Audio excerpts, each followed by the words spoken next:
특이하게 주가 수익률이 20배 정도로 다른 클라우드 기업들 AWS를 가지고 있는 아마존이나 애저를 가지고 있는 마이크로소프트는 40~50배씩 하는데 얘는 20배밖에 안 돼서 생각보다 퍼가 낮은 모습이었다. 이제 그 이유가 이제 뒤에서 나오거든요.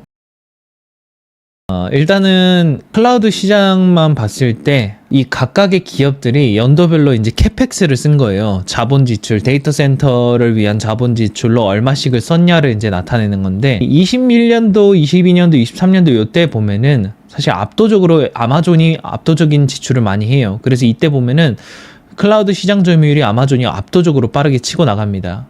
근데 이때 보면은 뭐 구글이나 뭐 마이크로소프트는 캐펙스를 거의 늘리지 않고 있다가 23년도부터 조금씩 늘려가고 24년도에 가파르게 늘려가는 모습이 보여졌죠. 그러니까 아마존은 기존에 이미 많은 캐펙스를 지출하고 있었고 구글이나 마이크로소프트는 2024년도부터 자본 지출을 크게 늘려가기 시작하면서 따라오는 모습이었다. 이제 이런 거죠. 이때 보면은 구글 시장 점유율 증가하고 마이크로소프트 시장 점유율 증가하고 아마존 시장 점유율 감소하고 뭐 이런 모습이 보여졌어요. 그리고 나서 이제 2024년도 그리고 2025년도에 이렇게 이제 자본 지출을 늘려나갈 것이다. 뭐 이런 계획들이 이제 발표가 됐고 압도적으로 2024년도부터 자본 지출이 너도 나도 폭발적으로 증가하는 모습이 보여지죠. 그래서 이제 AI 클라우드 시장은 사실 어쨌든 그 데이터 센터를 대규모로 투자할 수 있는 여력이 없는 사람들에게, 기업들에게 가상의 클라우드 공간을 제공해서 돈을 버는 사업이기 때문에 결국은 클라우드 사업을 영위한다는 것은 아마존이나 뭐 구글이나 마이크로소프트나 데이터 센터를 많이 투자를 해야 되는 그런 상황인 거죠. 그래서 AI 클라우드 시장을 장악하려면 결국 캐펙스 투자도 많이 해야 되지만 캐펙스 투자 대비 매출의 증가율이 얼마나 나오는지가 결국은 시장 점유율을 결정하기 때문에 중요하고, 그리고 이 시장 점유율을 늘려나가려면은 이 매출 증가율을 늘려나가려면 결국 각자가 보유한 경쟁력이 승패를 가르게 된다. 구글 클라우드 같은 경우에는 AI 클라우드에 대한 인프라가 최적화되어 있어요. 그래서 어떻게 보면은 좀 후발주자이고 뒤늦게 캐펙스를 늘렸다 보니까 AI 시대를 자기네가 먹겠다. 그래서 이제 그 시장에 최적화돼서 어떻게 보면 코어위브와 좀 비슷한 AI 인프라나 이쪽에 좀 집중하는 모습이 보여지고 있는 것이고, AWS 같은 경우에는 다양한 생성형 AI를 연동할 수 있게끔 해요. 그러니까 예를 들어서 구글에는 주력 생성형 AI가 제미니가 있고 AWS는 타이탄이 있고 애저는 마이크로소프트가 오픈 AI 독점을 하고 있었는데 얘든 타이탄이든 오픈 AI든 누구든 뭐 다양한 생성형 AI를 연동하게끔 해주겠다. 그런 전략을 펼치고 있는 게 아마존이고, 애저 같은 경우에는 오픈 AI의 폐쇄형 모델에 대한 독점을 가지고 있기 때문에 29년까지. 그래서 요거를 활용하고 어떤 개발하고 싶으신 사람들은 애저를 써라, 애저 클라우드를 써야지만 이게 가능하다. 이제 이런 환경을 활용해서 격차를 벌려가고 있다. 근데 결론적으로 보면은 최근에 매출 성장률 보니까 얘가 제일 빠르더라고요. 예. 얘가 지금 가장 빠르게 치고 오고 가는 그런 모습이 보여졌다. 매출 성장률로 보면은 구글도 최근에 좀 빠르거든요. 뭐 이건 이따 숫자로 뒤에서 따로 보여드리고. 자, 그리고 이제 각각 클라우드의 장점과 단점을 정리해봤는데, 구글 클라우드 같은 경우에는 AI 인프라 및 모델 그리고 분석 플랫폼을 가장 유기적으로 통합하는 그런 플랫폼이다. 그래서 AI와 관련된 어떤 처리를 할 때 가격이 싸다. 이제 이런 부분이죠.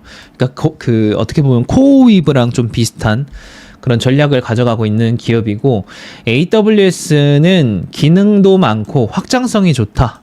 그러니까 뭐 어떻게 보면은 마이크로소프트 애저에서 사용하는 API 같은 경우에는 정해진 툴, 공급자가 만들어 놓은 그 툴 안에서, 뭐 엑셀이면 엑셀 툴 안에서 그 포맷 안에서만 일을 해라, 뭐 이런 거라면, 아마존 같은 경우에는 너네가 커스텀하고 싶으면 커스텀하고 막 그런 환경을 잘 갖춰 놨어요. 그래서 이제 그런 차이가 장점으로 존재한다. 그러니까 나만의 어떤 서비스를 커스텀해가지고 개발하고 싶으신 회사에 잘 맞는 건 AWS고, 좀 이미 개발돼 있고 그거를 최대한 활용해서 효율화를 하고 싶다라고 하는 사람들에게는 아마존의 애저가 잘 맞는 거고, 그리고 오히려 오픈 AI나 빅테크 기업들 중에서 AI 데이터 처리, LLM에 대한 그 데이터 처리나 스터디를 빠르게 하고 싶으신 기업이 있다면은 오히려 구글에 좀 맞는 뭐 이런 모습이 있겠죠. 그래서 각각의 장단점이 분명히 존재한다. 중요한 거는 각각의 장단점이 시장 점유율이나 매출 성장률을 얼마나 빠르게 끌어올릴 것이냐. 이제 이런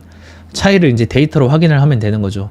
그리고 각각 클라우드가 가지고 있는 단점이 뭐냐면 구글 클라우드는 자체 SaaS가 미흡해요. SaaS라는 게 뭐 마이크로소프트 팀즈라든지 뭐 굳이 표현하면은 뭐 여러 가지 소프트웨어들이 있잖아요. 업무 툴이나 이런 것들이 미흡하다 보니까 사실 기업 통합성이 약해요. 그런데 마이크로소프트 같은 경우에는 너무나 많은 사스 프로그램을 가지고 있고 뭐 마이크로 오피스라든지 여러 가지를 가지고 있다 보니까 그거랑 번들로 묶음 패키지로 할인해서 팔아가지고 기존 고객을 유치하기도 수월해서 이제 그런 게 있죠. 근데 문제는 얘는 다 좋은데 오픈 AI로 인해서 AI 시장에서 선점을 하고 있는데 오픈 AI에 대한 독점이 2030년도면 종료가 되니까 어떻게 보면 가장 핵심에 대한 독점이 없어지는 거라서 그때부터 이제 위기가 커질 수 있죠. 물론 지금 한 몇 년 먹고 살 수 있겠지만 어떻게 보면은 제약사 기준으로 따지면 신약의 특허가 만료되는 것과 비슷한 그런 느낌인 거죠. 그리고 아마존의 경우에는 이제 문제가 자체 사스도 미흡하지만 조합이 복잡하대요. 그러니까 자체적으로 개발하고 하는 거는 좋긴 한데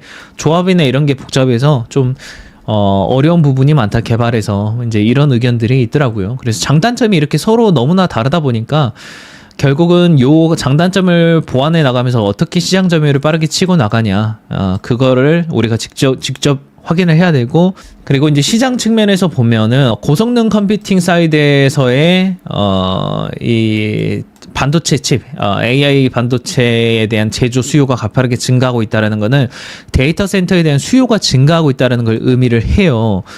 그리고 특히 우리가 보시다시피 3나노에 대한 매출이 가파르게 증가하고 있다라는 거는 결국 첨단 LLM에 대한 LLM 학습을 위한 데이터 센터 투자가 많이 일어나고 있다라는 거고, 이게 계속 가속화된다라는 뜻은 자연스럽게 요 투자가 늘어난다는 거는 클라우드 시장의 수요가 증가하기 때문에 얘를 미리 투자해서 공장을 짓는 거잖아요. 데이터 센터를. 그래서 시장은 계속 성장해 나가기 좋은 환경이다. 그리고 여러분들에게 저번에도 공유드렸다시피 2030년도까지 이 데이터 센터의 캐파 수요가 계속 가파르게 증가할 것이고, 지금보다 뭐 4배, 3, 4배 이상 증가를 할 건데, 그 3, 4배 이상 증가하는 과정에서의 생성형 AI에 대한 작업량에 대한 처리 비중이 거의 40%에 달할 것이다. 그러니까 그만큼 앞으로의 성장은 생성형 AI 사이드니까 결국 클라우드 사이드에서의 수요도 계속 늘어나겠지만 그 안에서 AI를 활용하는 뭐 이런 수요도 계속 늘어나겠죠. 그래서 이 각각의 플랫폼들이 생성형의 각각의 AI 플랫폼들을 다 이제 자체 개발을 하든 남의 걸 쓰든 보유를 하면서 계속 자기가 가지고 있는 강점과 단점을 보완하면서 시장 점유율을 늘려가고 있다. 그래서 계속 성장도 해나가니까 어쨌든 성장성도 시장도 여전히 계속 커질 거니까 수요는 계속 있을 거고. 그리고 이제 AI 시대가 어쨌든 앞으로 데이터 센터의 캐파 수요를 차지할 거니까 결국은 고성능 AI 클라우드 인프라에 대한 발빠른 투자와 전력 확보가 하드웨어적인 경쟁력이 될 것이다. 소프트웨어적인 경쟁력은 뭐예요? LLM이겠죠. LLM과 보안적인 측면, 그리고 뭐 추가적으로 하면은 뭐 사스적인, 뭐 이거는 마케팅 측면이 되겠는데, 사스적으로 기업들이 많이 사용하는 사스를 묶은 번들로 팔아가지고 할 수 있는 역량, 마케팅 역량, 소프트웨어적인 역량, 뭐 보안적인 역량, 그리고 이거는 고성능 AI와 인프라에 대한 전력 확보니까 이건 하드웨어적인 역량. 그래서 요거 4개가 누가 선두로 치고 나가냐에 따라서 시장의 수요는 다르게 작용할 수 있을 것이다. 자, 어쨌든 정책과 시장이 둘 다 우상향을, AI 클라우드 시장을 밀어주고 있다. 그리고 이 기업이 그 안에서 성장을 하고 있는지 이제 궁금하죠. 구글은 매출액과 이익이 계속 우상향을 해나가고 있어요. 둘 다 이익도 그렇고 가파르게 증가하고 있죠. 이게 지금 분기별 이익이랑 매출 변화인데, 중요한 거는 이익도 증가를 하지만 회사가 이제 어떻게 돼요? 이제 AI 클라우드 시대를 준비하다 보니까 데이터 센터에 대한 투자가 많죠. 그래서 자본 지출이 엄청나게 증가를 하고 있다. 요렇게. 그래서 과거보다 오히려 캐펙스 투자가 가파르게 증가하고 있는 모습이라서 상당한 그 미래 시장 선점을 위해서 막대한 투자를 이어가고 있다. 이게 뭘 의미하냐? 우리가 스터디했던 TSMC나 엔비디아, ASML 얘들한테 수요가 계속 발생한다라는 뜻이겠죠? 예. 그래서 우리가 이제까지 스터디했던 거를 다 연관지어서 같이 봐야 돼요. 얘들은 바이어잖아요. 얘들의 자본 지출이 늘어나야지 TSMC, 엔비디아, 뭐 ASML의 그 수요가 늘어나는 거니까. 그래서 이런 추이도 계속 살펴볼 필요가 있고. 자, 성장세도 어쨌든 꾸준히 우상향을 해나가는 것까지 우리가 확인을 했고, 지난 10년 동안. 자, 그리고 이제 수익을 잘 내고 있는지, 수익 모델이 어떻게 변하고 있는지를 또 살펴보면, 이것도 이제 경쟁사랑 좀 비교가 필요해요. 일단은 매출 구조로 보면은 아마존은 AWS의 매출 비중이 58%예요. 클라우드가 이제 핵심 매출이라는 거죠. 근데 마이크로소프트 같은 경우에는 클라우드 매출 비중이 45%. 얘도 클라우드가 핵심 매출이라는 거죠. 구글 클라우드 매출을 보면은 5%밖에 안 돼요. 이게 다시 말하면은 얘는 지금 구글 서비스나 유튜브 광고의 매출 비중이 95%라는 거죠. 그래서 아마존이나 마이크로소프트는 지금 PR이 30배에서 40배인데 구글은 20배밖에 못 받는 이유가 저는 이거라고 봐요. AI 시대의 클라우드 사이드에서의 준비가 좀 덜 됐다. 그래서 구글 클라우드 매출이 얘가 빨리 올라와 주면서 얘가 다시 주목을 받지 않을까? 이제 이런 생각이 좀 들었고, 뭐 국가별 매출비도 비슷해요. 미국 중심의 매출비가 이렇게 비슷하게 포지션되어 있고, 예, 시가총액은 뭐 2조 달러, 4조 달러, 2조 달러. 그리고 이 차별점이라고 하면은 아마존은 클라우드와 이커머스 조합이고, 마이크로소프트는 클라우드와 사스 조합, 자기 마이크로비스라든지 여러 가지 팀즈라든지. 그리고 알파벳은 클라우드는 비주력 상황인데 지금은 대신에 AI 클라우드 중심이고 이 가격을 저렴하게 제공하고 있고, 그리고 구글 네트워크도 활용할 수 있고, 제미니도 있고, 자체적인 LLM. 그래서 이런 좀 잡다한 게 섞여 있는 그런 마켓이다. 그래서 이제 구글은 아마 이 시장에 진출이 늦었다라고 생각한 건지 AI 인프라에 좀 집중해서 저렴하게 이쪽 클라우드 시장을 제공하는 게 집중하겠다. 코어웨이브랑 비슷한 전략을 좀 펼쳐가고 있는 것 같아요. 이 구글의 지역별 매출 변화를 보면 어쨌든 얘는 유튜브나 구글 광고의 수익이 중점이다 보니까 국가별 매출 비중이나 이런 걸 보더라도 지금 미국 매출 비중이나 유럽이나 중동 그리고 아시아 퍼시픽 이런 데 매출 비중을 보더라도 미국 매출 비중 일정하죠. 유럽 매출 비중 일정하죠. 대부분 일정해서 사실 크게 변화가 없어요. 그러니까 기존에 이미 침투한 시장에서 파이만 계속 키워가고 있는 상황이라는 거죠. 자, 두 번째, 매출액을 사업 부문별로 봐볼게요. 구글 검색 광고가 여전히 계속 가파르게 우상향하면서 구글 검색 중심의 매출 구조를 가지고 있고, 그런데 2027년도부터 구글 클라우드도 추가가 되고 유튜브도 추가가 되면서 요 파란 색깔이 유튜브고요. 이 주황 색깔이 구글 클라우드거든요. 예, 그래서 요 파란색이랑 요 유튜브 광고 사이드의 매출이 이렇게 증가하기 시작을 했고, 그리고 구글 클라우드도 조금씩 늘어나다가 요때 2022년도 요때 이후부터 자본 지출 늘리고 하면서 이쪽 매출이 또 가파르게 증가하는 모습을 보여왔다라는 거죠.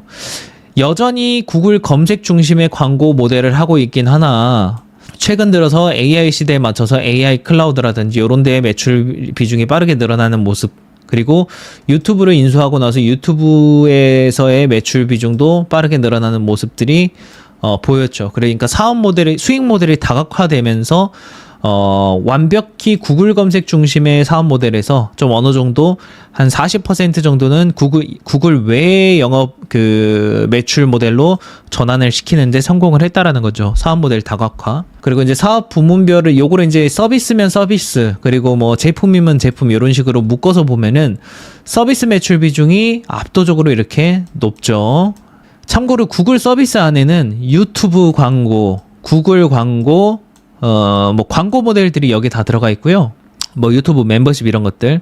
이 클라우드는 따로 구분을 했어요. 그래서 클라우드는 이렇게 매출이 증가를 하고 있다라는 거. 그래서 이 기업은 어쨌든 대부분이 사실 서비스 모델이기 때문에 사실 남기는 이익률이 상당히 높아요. 그리고 매출액과 영업 비용을 보면요, 매출이 우상향하는데 영업비용이 옛날에는 매출액 성장과 비슷하게 따라갔었는데 뭔가 2020년도부터 갑자기 영업비용이 덜 증가해요. 그래서 매출 증가보다 영업비용은 덜 증가하는 모습이 보이면서 이 괴리가 커졌죠. 다시 말하면 2020년도부터 갑자기 이익률이 증가했다는 걸 의미해요. 왜? 비용이 매출을 따라가지 않고 있기 때문에. 다시 말하면 영업이익이 증가하고 있다는 거죠. 이렇게 옛날에는 요만큼밖에 못 벌었는데 갑자기 요만큼 벌기 시작을 했다는 거죠. 그래서 비용을 살펴봤어요. 왜 이런 모습이 나왔지라고 살펴보니까 R&D도 그렇고 세일즈, 마케팅 이런 일반 관리비들은 매출의 성장에 따라서 다 증가를 했는데 매출 원가라는 것이 2020년도까지는 매출을 따라서 증가를 하다가 갑자기 원가 상승률이 크게 줄어들었네. 이제 이런 결과를 초래한 거죠. 이게 지금 구글의 영업이익이거든요. 각 사업 부문별로 영업이익인데 야 어디에서 돈을 벌고 어디에서 돈을 날렸어 손실을 봤어 이건데 구글 클라우드가요 2020년도만 하더라도 적자를 기록했어요. 이게 지금 빵원이 기준치가 여기면은 적자를 보고 있던 사업 모델이었어요. 구글 클라우드가. 근데 이 적자가 줄어들기 시작을 했고 20년도부터 그리고 23년도부터 얘가 흑자 전환을 해요.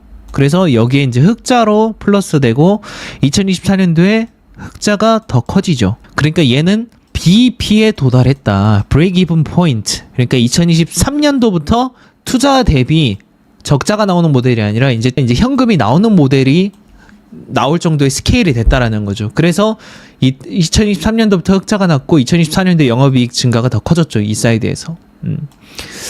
그리고 2022년도부터 영업비용이 감소했던 게 2020년도부터 갑자기 코로나로 오면서 디지털 시대가 열리고 디지털 사이드에서 부가가치가 높아졌어요. 예를 들어서 우리가 옛날 같은 경우에는 넷플릭스도 하나만 보고 뭐 디즈니 이런 거 안 보거나 아니면은 구글도 구글 프리미엄 안 하거나 뭔가 이랬었는데 어느 순간부터 우리가 구글 어카운트 안에서 사용하는 서비스 유료 서비스 비중이 늘어나면서 고객 한 명당 처리하는 비용은 똑같은데 고객 한 명당 지불하는 매출이 늘어나면서 이 서비스 사이드에서 이익이 급증하게 됐던 거죠. 그리고 또 하나 디지털 광고가 가속화되면서 오히려 광고당 단가나 이익도 증가를 하고 뭐 광고 효율이 개선된 걸 수도 있고 그래서 여러 가지 측면에서 이 기업이 지금 매출액은 가파르게 증가를 했는데 비용 상승은 제한이 되면서 이익이 이만큼 더 크게 증가하기 시작을 했다라는 거죠.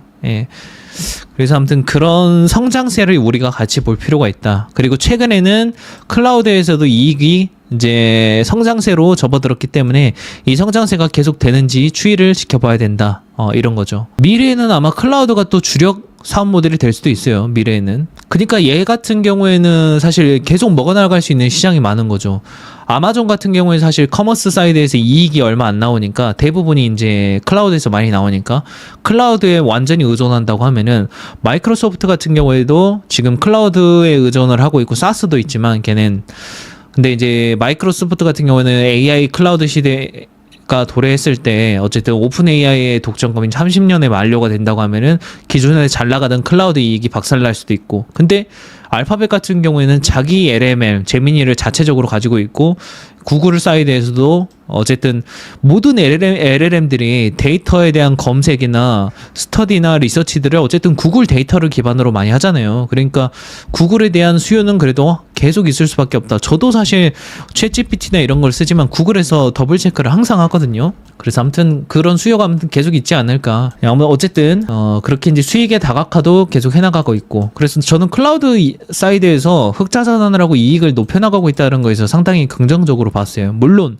여기에서 자본적 지출, 캐펙스 지출이 너무 크게 나오고 있긴 하지만 이 시장이 아마 미래 먹거리라고 생각을 하는 것 같아요. 지금 마이크로소프트나 이런 기업들을 보면서 그래서 아무튼 이런 걸 참조해 보시면 좋을 것 같고 자 그리고 마지막으로 이제 주가인데 주가 흐름은 이제 실적의 성장과 맞물려서 꾸준히 우상향은 하고 있지만 어쨌든 다른 클라우드 경쟁사와 대비해서 주가 수익률이 20배밖에 안 된다. 아까 마이크로소프트나 뭐 AWS는 30배에서 40배였잖아요. 그러니까 그거 비해서는 상대적으로 밸류가 낮게 찍혀 있는 그런 모습이고 마지막으로 좀 정리를 하면은 구글 클라우드도 이제 최근에 흑자 전환을 했고 그거를 이제 제민이라는 별도 개발 모델을 앞세워서 LLM을 앞세워서 또 구글은 치고 나가고 있기 때문에 오히려 앞으로 이제 특허 만료가 되는 오픈 AI라든지 이런 애저 사이드나 이런 리스크보다는 오히려 리스크가 없고 밸류가 20배 정도로 낮게 찍혀 있는 요 구글 사이드에서 관심을 좀 가져봐도 괜찮지 않을까 이런 생각이 들었습니다. 그리고 제미니가 사실 결코 밀리지 않아요. 그 생성형 AI 사이드에서 AI 검색 시장 점유율을 보면은 챗GPT나 코파일럿이 75% 정도 차지하지만 사실 얘도 사실 챗GPT 모델 기반이니까 결국 챗GPT거든요. 그럼 챗GPT 다음이 누구냐라고 하면 구글 제미니예요. 충분히 시장에서의 경쟁력이 있을 수 있겠다. 이제 이런 생각이 들었습니다. 특히 이제 밸류가 다른 기업들 뭐 32배, 39배보다 낮았다라는 거 멀티플이 이런 모습이었고 왜냐면 클라우드 매출 비중이 아직 작으니까. 근데 얘를 이제 지금 빠르게 키우려고 자본 지출 늘리고 있잖아요. 그래서 조만간에 이제 얘 매출 비중이 빠르게 올라갈 거라고 보고 있고 그러면 여기에서 이제 이익이 흑자 전환했으니까 이익도 가파르게 증가하겠죠. 그래서 알파벳의 클라우드 매출만 따로 빼서 보면은 요렇게 점진적으로 성장하다 가파르게 성장하는 모습이 보여주고 있죠. 전체 매출에서 얘 매출을 보면 얼마 안 되는 것처럼 보이지만 얘만 따로 빼서 보면 이렇게 가파른 성장을 이어가고 있다라는 거. 단위가 100만 달러니까 100만, 1000만, 1억, 10억, 100억, 450억 달러네요. 2022년도만 하더라도 한 250억 달러 했는데 거의 2배 가까이 증가했죠. 뭐 2년 만에. 2년 만에 2배 성장을 했다라는 거는 계속 그 정도의 성장으로 계속 이어간다면은 어느 순간 클라우드 이익 비중이 가파르게 증가할 수 있다라는 거니까. 다만 알파벳 클라우드의 매출 성장률을 연도별로 보면 시장이 작을 때는 성장률이 뭐 40, 50%씩 그랬는데 지금 최근에 보면 뭐 이렇게 조금씩 떨어진 모습이 보이더라고요. 근데 이게 2024년도까지는 이렇게 30%대인데 최근에 2025년도 2분기 실적들이 발표되면서 성장률이 나왔잖아요. 그때 성장률을 비교해 보니까 구글 클라우드의 매출 성장률은 31.6%를 찍었거든요. 2분기 때. 그런데 아마존 같은 경우에는 17.4%밖에 성장하지 않았어요. 매출이. 그리고 마이크로소프트는 21% 성장을 했죠. 그러면 뭐다? 지금 최근 2025년도 2분기 기준으로 클라우드 시장에서의 매출 성장률을 봤을 때 구글의 매출 성장률이 클라우드 사이드에서 31%, AWS가 지금 얼마예요? 아까 17%, 마이크로소프트가 21% 성장했다는 거죠. 그래서 아마존이 실적 발표했을 때 클라우드 매출 성장률이 상대적으로 경쟁사보다 낮아서 주가가 7%인가 8%인가 폭락했잖아요. 예. 그런 이유가 이제 이런 거였다. 그래, 물론 이제 이게 최근 기준으로만 보다 보니까 이제 그럴 수가 있는데 어쨌든 시장에서는 이런 거를 되게 민감하게 보는 것 같아요. 왜? 결국은 클라우드 시장에서의 매출 성장률이 시장 점유율을 좌지우지하기 때문에 근데 지금 구글이 지금 매출 성장률이 31%를 계속 하고 있는 거잖아요. 2024년도 때 31%로 성장을 했는데 요거를 계속 유지하고 있다라는 거니까 엄밀히 따지면 31.6%죠. 예, 0.6% 올랐습니다. 그래서 이제 요런 거를 봤을 때 우리가 이미 시장의 넘버원이 돼가지고 몸값이 너무나 비싸서 PER이 40배까지 평가되는 마이크로소프트에 관심을 가져갈 것인가, 아니면 그거보다 좀 더 저평가되어 있으면서 자체적인 LMM도 가지고 있고 시장 점유율이 높은, 그리고 클라우드 매출 성장률이 빠르게 증가하고 있는, 상대적으로 PER이 낮게 잡혀 있는 구글에 관심을 가질 것인가. 이제 이거를 생각해 보면은 뭐가 좀 낫다 이런 게 좀 비교가 되겠죠. 저는 개인적으로는 알파벳 구글 사이드에서의 관심이 좀 많이 갔습니다. 네, 구글의 3분기 실적이 발표돼서 올려드렸는데 3분기 실적은 매출액이 15% 전년 동분기 대비 증가했고 영업마진이 아직 32%로 전년 대비 1% 정도 증가했고요. 그리고 중요한 게 클라우드 부분 실적인데 클라우드 부분 매출이 34%나 전년 대비 증가했다라고 합니다. 그러니까 2분기 때가 성장률이 뭐 31%대였는데 이게 지금 3분기 때 34%로 더 증가를 했다라고 하니까 그 성장세가 가파른 거죠. 결국 우리가 몇 달 전에 봤던 구글의 뷰가 지금 몇 달 뒤에 다시 보니까 맞았다라는 걸 알 수 있고, 그때 이제 뭐 투자하신 뭐 멤버십 분들이 계셨는데 뭐 많은 비중 보유하고 계신다, 뭐 수익 60% 났다, 뭐 40% 수익 났다, 네, 이런 말들을 지금 남겨주고 계시고, 네, 그리고 이제 10월 23일에 이렇게 10월 23일에 제가 이제 구글 그레이트 어게인이라고 해서 이제 글을 하나 또 남겨드렸었던 게 있었는데, 실적 발표 전이죠. 3분기 실적 발표 전에 10월 23일에 이때 보니까 구글의 이제 제미나이 LMM이 빨간 색깔. 이게 7월부터 가파르게 증가하는 게 보여줬다. 이제 이런 이야기를 남겨드렸었고, LMM의 시장 점유율 트래픽이 증가한다라는 거는 결국 클라우드 수요도 증가한다라는 거니까 실적 성장이 가파르게 늘어날 거다라는 걸 간접적으로 예측해 볼 수 있었던 자료였고요. 또 이제 그때 제미니가 뭘 했냐라고 봤을 때 25년도 6월 말부터 7월 초 이 사이에 안드로이드 스마트폰에서 기존 구글 어시스턴트가 자동으로 제미니로 전환되면서 제미니 트래픽이 증가가 되는 구조로 바뀌었고요. 그리고 7월부터 구글 워크스페이스 전반에 제미니가 깊게 통합되면서 제미니 수요를 증가시켰습니다. 트래픽을. 그리고 이제 제미니가 또 LLM 레벨을 업그레이드 하면서 실제 사용자 전환율도 높아지고 하면서 시장 점유율을 크게 높여나가는 영향을 끼쳤다. 몇 달 전과 비교하면 시장 트래픽이 가파르게 증가한 게 보여지죠. 이렇게 빨간 색깔을 이렇게. 네, 그래서 이제 이걸 봤다면, 10월 23일에 이걸 봤다면 아마 3분기 실적이 이렇게 급증하는 걸 예상해 볼 수 있었을 거고, 제가 앞에서 몇 달 전에 찍었던 영상을 편집해서 올려드리긴 했지만, 그때 봤던 뷰가 잘 맞았던 것 같다. 네, 이렇게 정리를 해볼 수 있겠고요. 다음 시간에는 이렇게 구글이나 뭐 마이크로소프트, 아마존 같은 클라우드 기업들이 계속 매출이나 이익이 성장을 하면 결국 데이터 센터 투자를 많이 하고 거기에서 이제 수혜를 보는 기업들이 많이 있잖아요. 그 중에서 우리가 되게 친숙한 SK 하이닉스라는 기업에 대해서도 자세히 리뷰를 해보고 앞으로 업사이드가 있는지를 살펴보도록 하겠습니다. 이렇게 아세안패스가 주가가 많이 조정 나온 좋은 기업들을 발굴해서 기업 분석하고 실시간 이슈들에 대한 해석을 이렇게 공유드리는 이런 프로그램에 함께하고 싶으신 분들이 계시다면은 아세안패스 멤버십에도 관심을 가져보시면 좋을 것 같습니다. 10월 말부터 11월 9일까지만 프로모션으로 모집을 진행을 하니까요. 관심 있는 분들은 이 기회를 놓치지 않으시면 좋을 것 같습니다. 그래서 관심 있으신 분들은 본 영상 고정 댓글에 있는 안내글을 한번 참조해 보시면 좋을 것 같습니다.